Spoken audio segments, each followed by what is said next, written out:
Hello, how's it going? It is Cinco de Mayo, Tuesday, May 5th. I'm sitting down because obviously all you guys are sitting down. Nobody's standing today after that yesterday. So we are going to get into a little bit of Murph prep since it is May and it does not look like anybody's going to be back in a gym by the time Murph rolls around. So we might as well start practicing now and getting ready. Along that line, if you're interested in doing Murph out of the at-home fitness garage gym, let me know. Obviously, we'll adhere to whatever standards need to be set or have been set on that time frame. But try and get it in. I've been able to find a couple pull-up bars. Also got a couple rings, or a set of rings and a TRX you guys can use for ring rows. So let me know if you're interested and we'll get that set up. Now, here's what we're looking at for today, and then I will go outside and demonstrate part of this in a video after this. First part of the workout is going to be 20 to 1 push-ups. So first round 20, second round 19, etc., as well as supersetting 1 to 20 reps of sit-ups.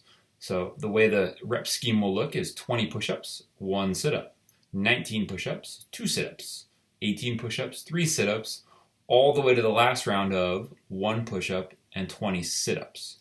All right, now, just like we would scale this or modify this in the gym, if you need to change the rep scheme, that's fine. If you're worried about making it too easy on yourself, you could always go down to 1 with the push-ups. Sit-ups are pretty much a piece of cake for everybody, but the push-ups themselves. We could always go down to 1, and if we find that it was too easy, work our way back up and coincide the sit-ups accordingly.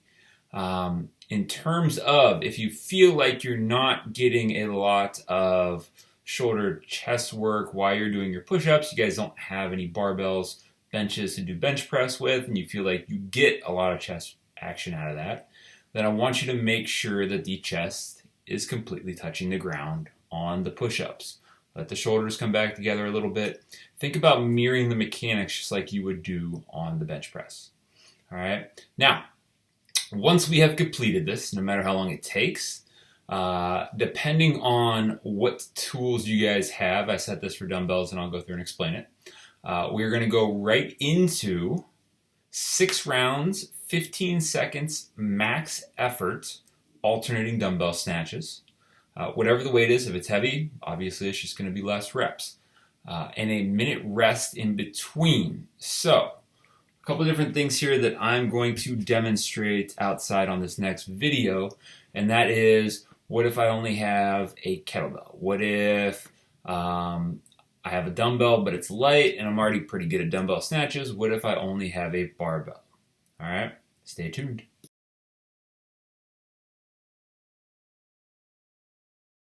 All right, guys, so we just finished our push-ups, sit-ups, crushed my shoulders, arms are super sore, feeling pretty swole. Let's get into those dumbbell snatches. All right, now, I'm gonna save the dumbbell for last because we're gonna talk about the transition the most on that. With the barbell, if we only have a bar, I'm thinking low hang just below the kneecaps.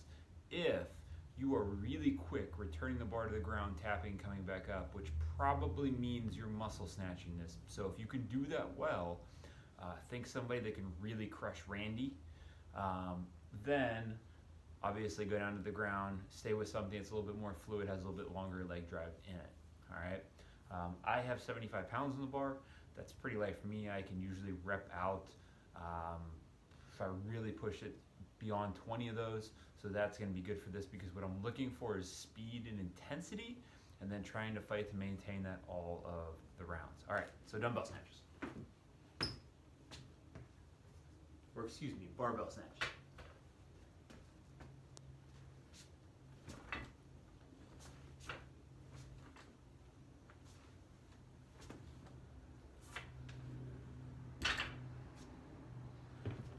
All right, so as we talked about, 15 seconds max reps, and then I'm gonna take a full minute rest before I go to that second round and then on to 6, okay?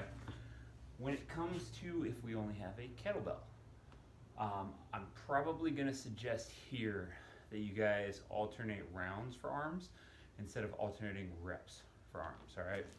So we're setting that kettlebell up between the feet on the first round. I'm gonna work through the kettlebell snatches all right arm. Second round, I'm gonna work through all left arm. Mostly just because the transition, once the kettlebell is on the ground, takes so long, you're really not gonna get that many reps in 15 seconds, okay? Now, with the dumbbell, the movement is essentially the same with the dumbbell. The big thing we're gonna be working on with the dumbbell is the efficiency of our transition. So, obviously with the dumbbell, I can come back to the ground and switch hands just like I did with the kettlebell. Or, like we did with the kettlebell, we can go all right arm and all left arm. But let's work on, and take this as an opportunity to practice, our transition with the dumbbell on the way back down. So, I'm gonna kneel so you guys can see this a little bit better. One of the things I focus on when it comes to bringing that dumbbell back down from overhead is letting it slide down vertically as if though it was a post or PVC pipe that I was holding in front of me, almost in a position where my bottom hand is stacked directly underneath the hand that's holding the dumbbell, so that I'm almost letting one hand open to release, letting the other hand close to engage on that handle, all right? So what it's gonna look like, bear with me if I drop it here kneeling, what it's gonna look like coming down in slow motion is the elbow leads, the hand pulls away, and the other hand is already there ready to grab it.